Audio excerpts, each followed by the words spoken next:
Hello and welcome to FYI Weekly, your official source for the latest news and information from the city of Greensboro. The Greensboro Transit Authority, or GDOT, invites residents to a workshop to discuss proposed changes to Cotswold Terrace and Old Battleground. The meeting will take place on Thursday, December 7th from 4 p.m. to 8 p.m. at the Lewis Recreation Center, located at 3110 Forest Lawn Drive. This is intended to be a drop-in session allowing residents to attend at their convenience during the 4-hour time frame. Attendees will have an opportunity to review maps and construction concepts and speak directly with representatives from GDOT, GTA, Greensboro Fire Department, Greensboro Police Department, the National Park Service, and the North Carolina Department of Transportation. The city of Greensboro is currently evaluating issues related to the recent closure of sections of Old Battleground Avenue, Cotswold Terrace, and Cotswold Avenue, and the relocation of Cotswold Avenue to Lake Brant Road due to the North Carolina Department of Transportation's Greensboro Urban Loop project. The city wants public input about future road connections, permanent road closures, including at the Guilford Courthouse National Military Park, changes to Greensboro Transit Authority Bus Route Number 8, and other steps that can be taken to address area and neighborhood traffic concerns. Information and surveys from the workshop will be available online from December 8th through January 5th at greensboro-nc.gov/GDOT.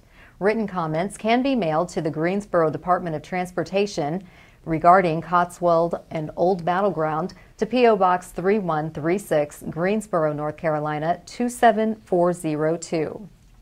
A delegation of Parks and Recreation representatives will converge in the Gate City as the Greensboro Parks and Recreation Department hosts the 2017 Carolinas Joint Conference at the Corey Convention Center.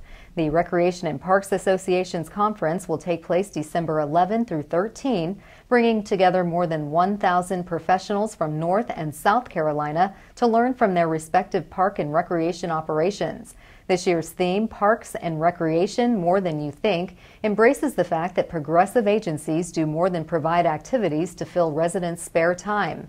Parks and recreation programs are critical to the success of any community and vital for all residents. Greensboro is proud to build better lives and a better community, and we're excited to show our peers from across the region exactly what Greensboro Parks and Recreation has to offer. For the full schedule for the Carolinas Joint Conference, please visit the city's website. Operation Bedroll is accepting sleeping mats made from crocheted plastic bags, asking them to be placed in collection boxes at all city libraries until January 15th.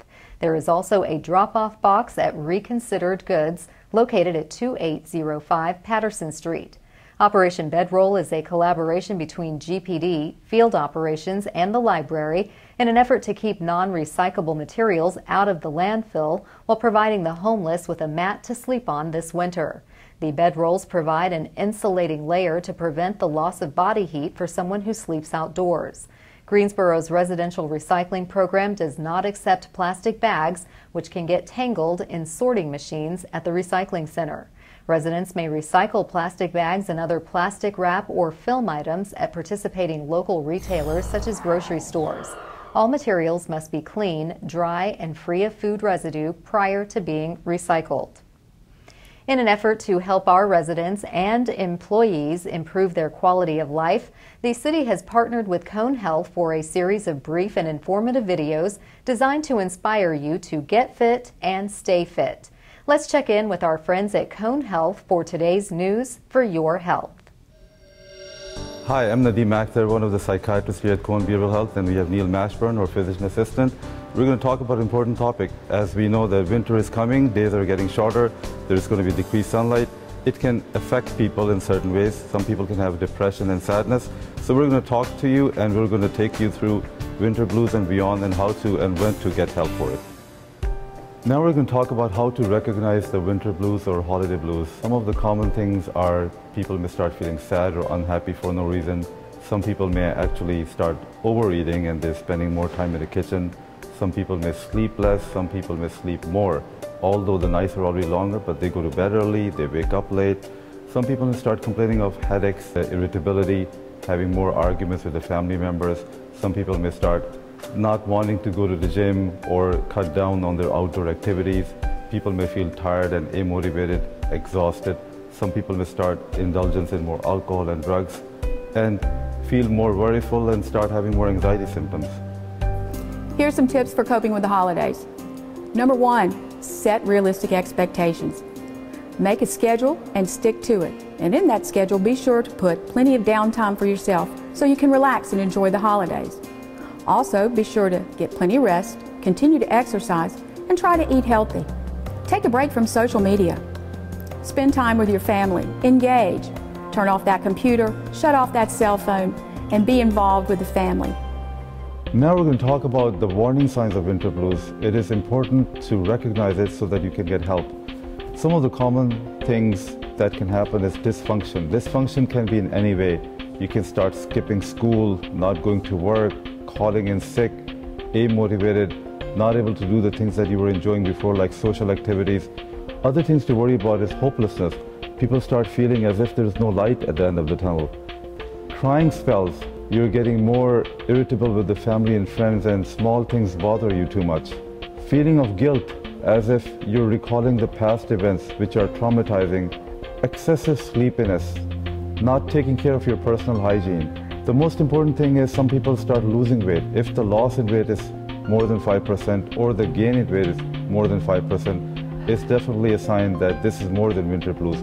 You may turning into a major depressive disorder, and it is time to get help. So when and where to get help?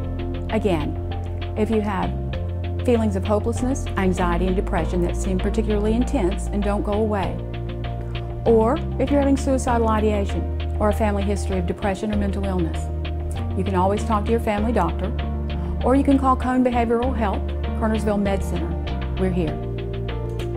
Thanks for joining us. We hope we've been able to provide you with some helpful information. If you or someone you care about is experiencing depression or the holiday blues, help is available. For more information, go to conehealth.com/behavioral health. The Parks and Recreation Department is excited to share its new calendar for 2018. We'll have that story and more news coming up after the break. Stay with us.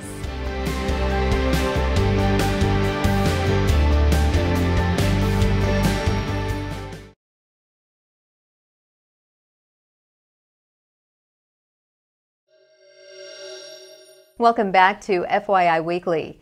The first round of loose leaf collection is well underway. Leaves that have already been placed at the curb will be removed by Friday, December 22nd.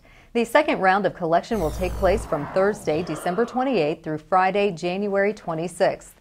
You can visit the city's website to access the interactive map that will show you where your neighborhood falls on the pickup schedule.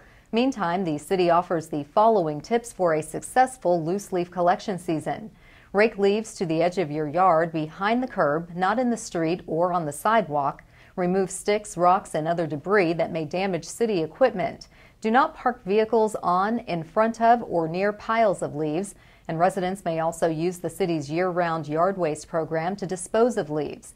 To do so, place the leaves in clear plastic bags or in a plastic or metal garbage can and set them at the curb on your regular trash collection day.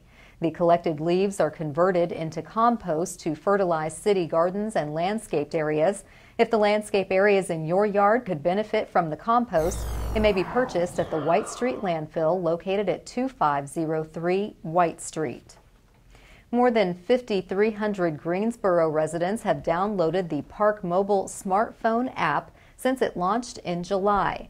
This allows drivers to pay for parking at city meters and surface lots. It has steadily grown in popularity.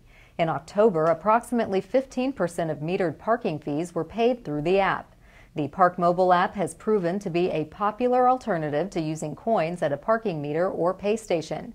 Park Mobile users can pay to park by using a credit card, PayPal, or MasterPass. The app will alert you when your meter is about to expire. If you have not already exceeded the time limit at your meter, you will be able to remotely buy more time to park. Park Mobile is available for use at all meters and 3 city-owned downtown surface parking lots. Locate the green Park Mobile sign on the meter or near the pay station to identify your parking location and select how long you plan to park. The 2018 Friends of Greensboro Parks and Recreation Foundation fundraising calendar is now on sale. The calendar costs $12 and an additional $3 will be added for shipping when the calendar is purchased online. The money raised through sales will provide financial assistance for children to participate in parks and recreation programs. The calendar was created in partnership between the nonprofit foundation and a group of professional and amateur photographers. Photographers Christian Ward, Carolyn DeBerry, Doug Swanson, Fabio Camara, Lynn Donovan, Scott Muthersbaugh, Jerry Wolford, Rob Landwerman, Ed Sink, and Ted Patrick donated the images featured throughout the calendar. Purchases can be made either online or in person weekdays from 9 a.m. to 4:45 p.m. at the Parks and Recreation headquarters located at 1001 4th Street. Learn more about the Friends of Greensboro Parks and Recreation Foundation by visiting the group's website. In an effort to spotlight and celebrate the entrepreneurs, the artists, the community builders, and essentially the next generation of leaders, the City of Greensboro is proud to partner with Action Greensboro to introduce our Made in Greensboro series. This day, we place the spotlight on Zumba enthusiast Vaughn Gossi.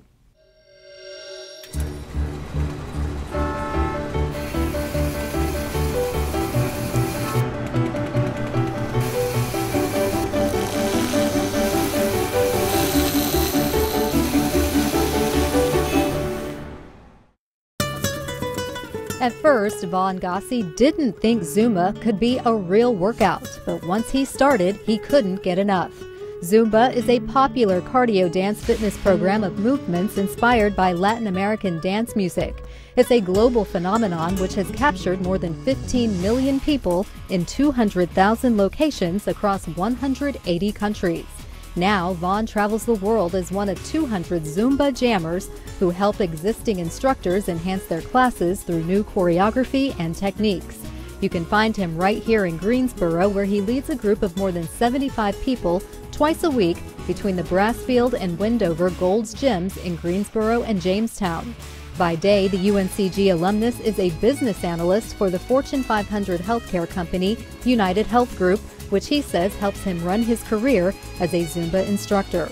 Vaughn also participates in Zumbathons to raise money to support organizations like the American Heart Association and Susan G. Komen. He donates his time as a Zumba instructor to at least one charity a month.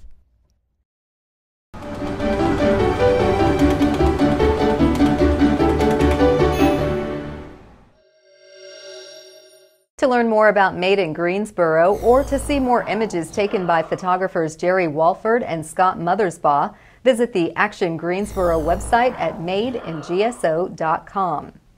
In anticipation of a new way to contact the City of Greensboro, the Fix It Greensboro app is no longer active. The app allowed residents to request services, ask questions, and share comments with the city. Before the city debuts a new system at a future date, residents will still be able to reach the contact center by calling 336-373-CITY or send an email or access the live support to submit comments about city services. The leaders and decision makers within our community come together each December to discuss the impact poverty is having on the City of Greensboro. Coming up after the break, find out what the topic is for this year's Community Leaders Breakfast, hosted by United Way's African American Leadership Cabinet. Stay with us.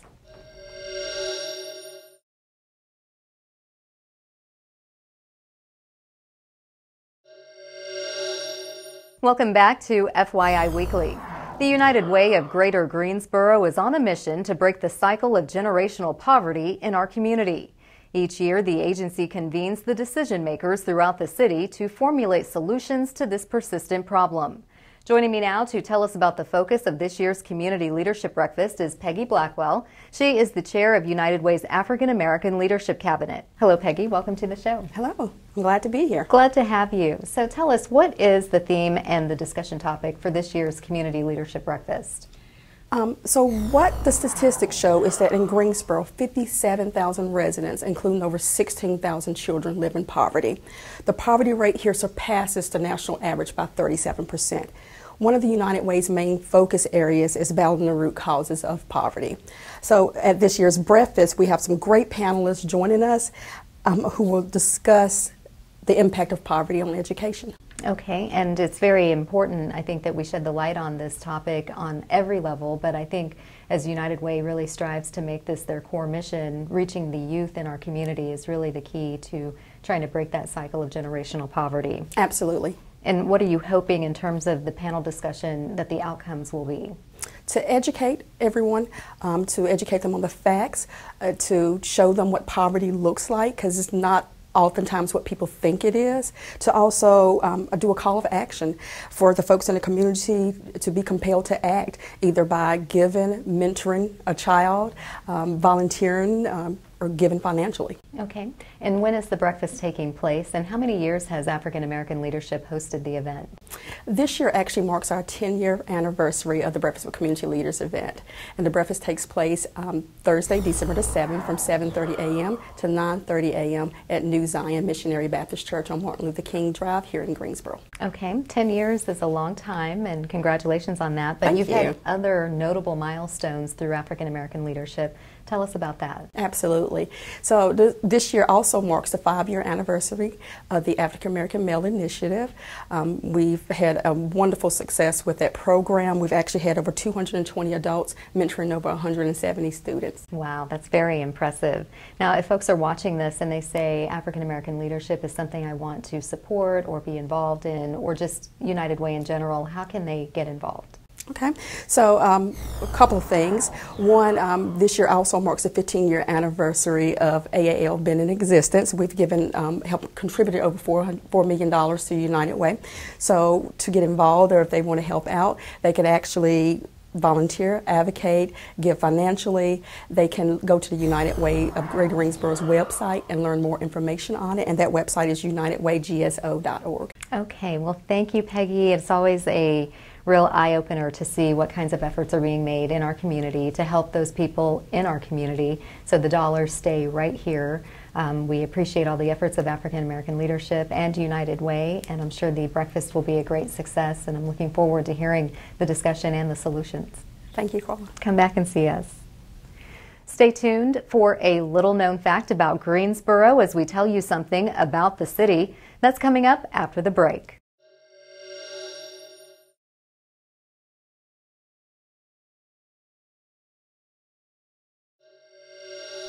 Welcome back. One way to stay informed about what's happening in the city is by attending or tuning in to city council meetings. The Greensboro City Council meetings are open to the public, but if you can't attend, we broadcast the meetings live right here on GTN. Council meetings take place at 5:30 p.m. on the first and third Tuesdays of the month on Level 2 of the Melvin Municipal Office Building located at 300 West Washington Street. To review the council meeting schedule and agendas, please visit greensboro-nc.gov/council meetings. Here's an opportunity to learn a little something about the city. An inventory of downtown buildings will be conducted over the next several weeks to help determine which sites may be listed on the National Register of Historic Places. The city is asking the public to help by sharing historic photos and documents. Phase 1 of the project will be conducted by the city's planning department. This involves taking photos of each building and gathering recorded data about the construction type, architectural features, and current physical condition of a building.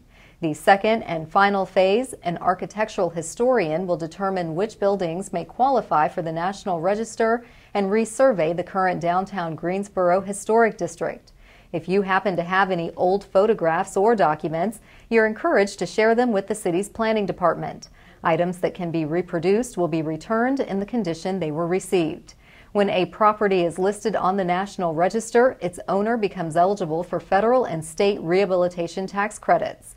Project updates will be posted on the planning department's website and its Facebook page as they become available. Coming up after the break, we'll have the showcase of our City Department Spotlight, but first, prepare to mark your calendar for all the great events being featured this week on the town.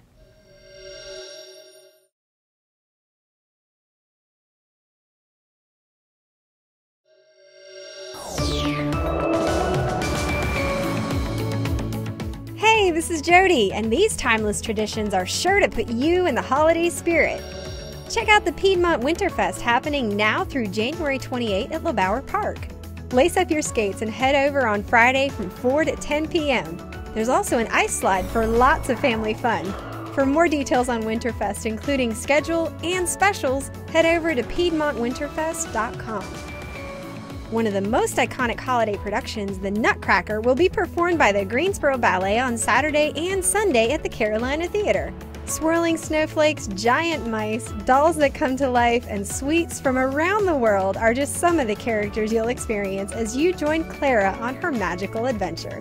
Celebrate the holiday season with your family and friends at this beloved ballet. As an added treat, you can have tea with Clara on Saturday starting at 1:45 p.m. This event sold out last season, so be sure to purchase your tickets early online at carolinatheater.com. On Sunday, don't miss your chance to see the Trans-Siberian Orchestra perform their unforgettable rendition of The Ghosts of Christmas Eve live at the Greensboro Coliseum. There will be 2 performances at 3 and 7:30 p.m. With more than 10 million albums sold, the Trans-Siberian Orchestra has inspired generations of fans to rediscover the multidimensional art form of the rock opera. To purchase tickets, go to greensborocoliseum.com. If you would like to see a timeless holiday movie that has inspired countless people for over 60 years, head over to the Carolina Theater on Monday for a 7 p.m. showing of It's a Wonderful Life. Set on Christmas Eve, an angel helps a compassionate but despairingly frustrated businessman by showing what life would be like if he never existed. Come see this true holiday classic starring James Stewart and many other holiday-inspired films at the Carolina Theater this season, such as White Christmas, Holiday Inn, and The Muppet Christmas Carol. For showtimes and ticket information, visit carolinatheater.com. Did you know that Greensboro offers a wide range of special events, performances, volunteer opportunities, ways to give back, craft classes, contests, and more for the winter holidays? All activities are free unless otherwise noted. For a complete list of city-sponsored holiday events, go to greensboro-nc.gov. Keep watching FYI Weekly right here on GTN to find out more about events happening on the town. Welcome back. The City of Greensboro has more than 20 departments and several divisions committed to serving you, our residents and visitors. Let's go behind the scenes in our department spotlight. The Community Relations Division helps residents to navigate city services to resolve concerns and create positive relationships throughout our community. Community Relations relies on a comprehensive network of internal and external resources to provide support for our residents and businesses. The primary goal of Community Relations is to host City Academy, ensure all residents and visitors have equal access to city services and facilities, serve as the city's representative on the Mayor's Committee for Persons with Disabilities, manage the city's compliance with the Americans with Disabilities Act, and offer neighborhood and community support.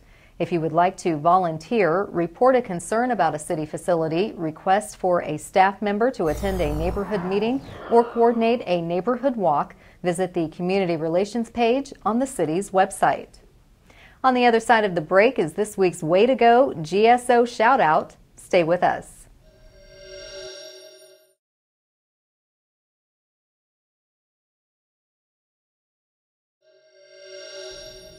As we draw to a close, we always want to end on a positive note with our Way to Go GSO shout out. The Greensboro Youth Council is conducting its annual Santa's Workshop Toy Drive. Residents may donate gently used or new toys for kids ages 6 months to 13 years old.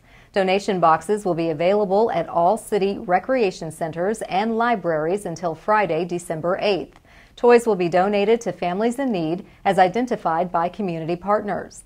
All used toys must be in good condition. Games and puzzles should be complete, boxed, and taped.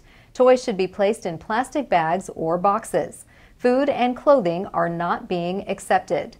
Volunteers are needed to help clean, repair, and sort the toys. This will take place on December 13th through 15th from 5 p.m. to 7 p.m. at the Windsor Recreation Center located at 1601 East Gate City Boulevard. For more information or to volunteer or to make a cash donation, contact the Greensboro Youth Council at 336-373-2734. That concludes this edition of FYI Weekly, but you can easily stay connected to the latest city news by linking to us on Facebook, Twitter, YouTube, and Instagram. For all of us here at the City of Greensboro, thanks for watching, and we'll see you next time.